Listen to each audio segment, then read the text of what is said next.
On Monday, June 15th, the Supreme Court ruled in a 6-3 decision that employers are legally prohibited from firing employees for being homosexual or transgender, keeping in line with other anti-discrimination laws associated with the Civil Rights Act, like outlawing workplace discrimination based on race and gender. Now, I know this is going to be a hot take, and I'm probably going to lose some subscribers for saying it, but these laws are bad. They shouldn't exist. Let me explain. First, let me make it clear that I'm no fan of discrimination. I think that employers who want to hire and fire based on irrelevant personal characteristics are wrong. I don't think they should do it.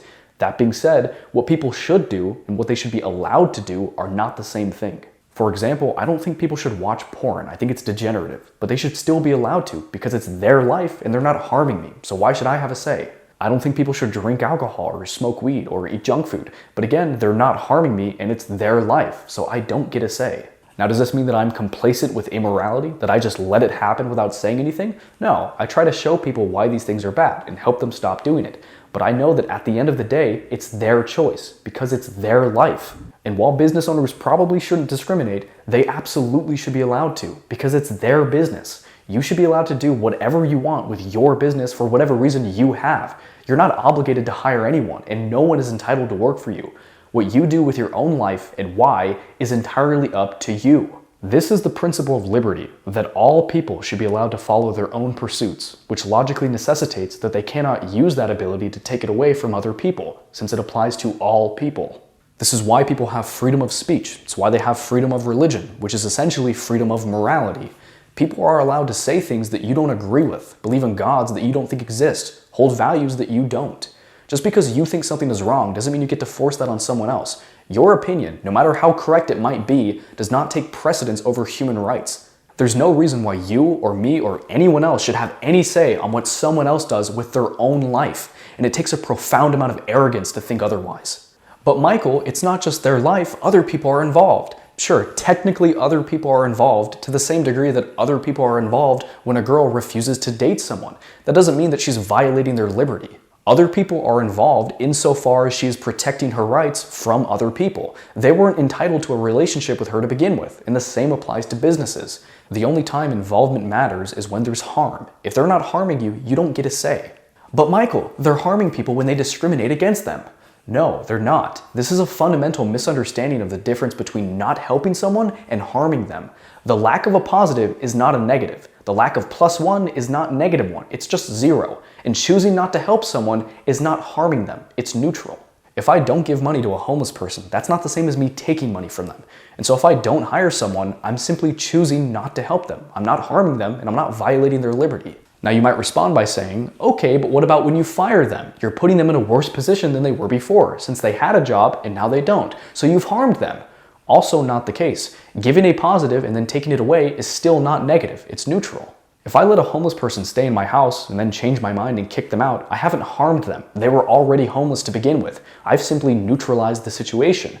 Sure, the act of neutralizing the situation, of going from 1 to 0, required negation, but the overall scale is still not in the negatives. If my parents are paying for my bills and then suddenly they stop, they haven't harmed me. They've just stopped helping me. And so if I hire someone and then fire them, I simply give a positive and then stop giving a positive, going right back to 0, neutrality.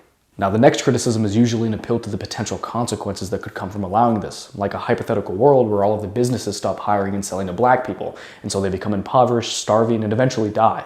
And the claim is that their right to life has therefore been violated. This is a misunderstanding of how the right to life works. The right to life is actually a bit of a misnomer. It technically doesn't exist. No one has the right to be alive. Instead, you have the right to not have your life taken from you.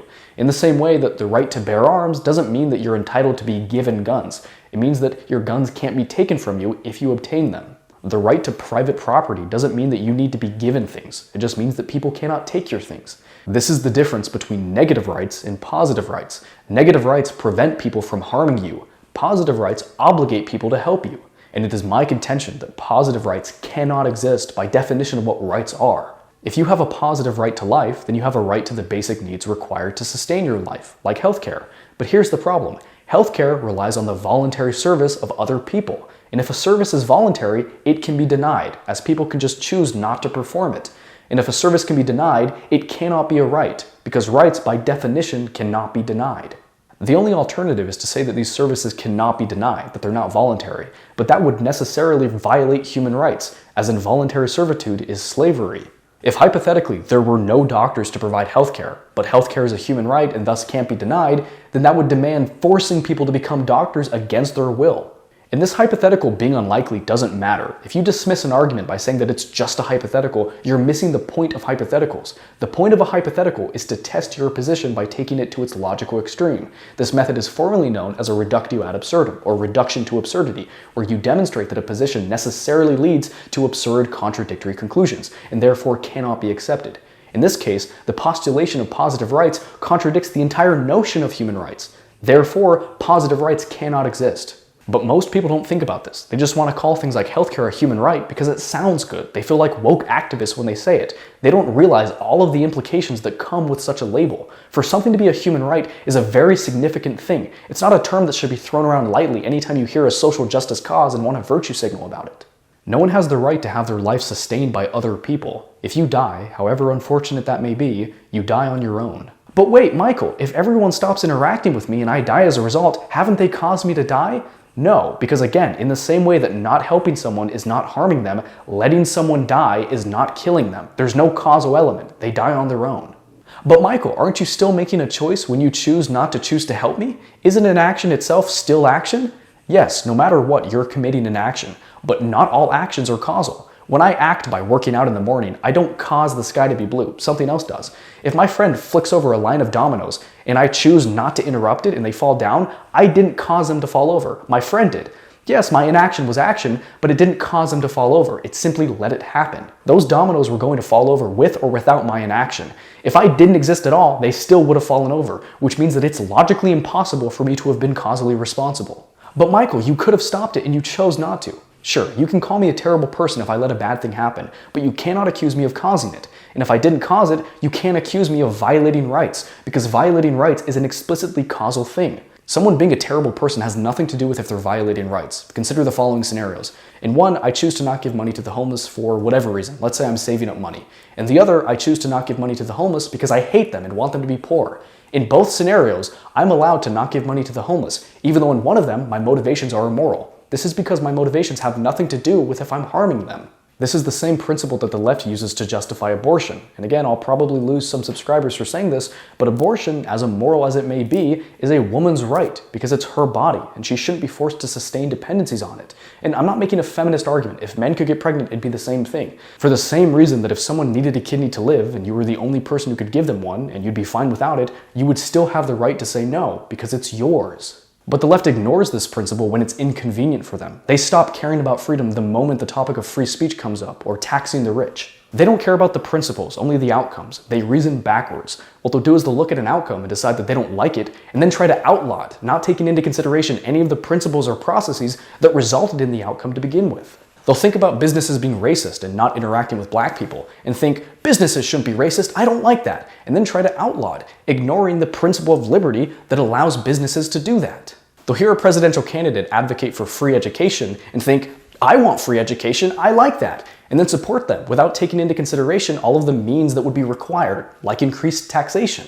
This backwards reasoning is called the appeal to consequence fallacy, and it's where you accept or reject a premise based on the desirability of the conclusion, like dogmatic religious people who reject scientific evidence because they don't like the implications it has for their religion, or dogmatic atheists who reject rational arguments for the existence of God because they don't want religion to be true. This thought process is fallacious because whether a premise is true or false has nothing to do with if you like it. Or in the words of Ben Shapiro, facts don't care about your feelings. And leftists aren't the only ones who do this. Lots of conservatives are guilty as well. They invoke liberty when the left is trying to restrict their freedom of speech and freedom of religion, but then completely disregard it when it comes to things that they think are immoral, like gay marriage, drug usage, and pornography.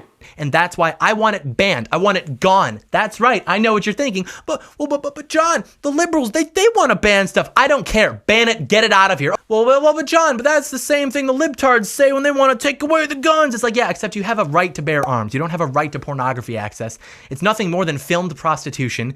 These people don't value liberty as an intrinsic principle. They view it as a political tool to only use when it advances their agendas. They can't handle people doing things that they don't like. The best term that I can think of to describe it is caveman morality, right? They think, you're doing this thing and I don't like it, so you can't do it. It's so shallow and childish, right? Learning how to mind your own business and let other people do their own thing is something you were supposed to learn as a child. But Michael, what about the good of the community? What if everyone starts doing these things? Then oh well. If everyone else wants to be degenerative, then that's their choice. You can leave if you don't like it. You're not entitled to live in any specific type of society because society is comprised of other people and you're not entitled to other people. Now finally you might ask, but Michael, why should I have to follow the principle of liberty if I don't value it? Aren't you contradicting yourself by forcing it on me?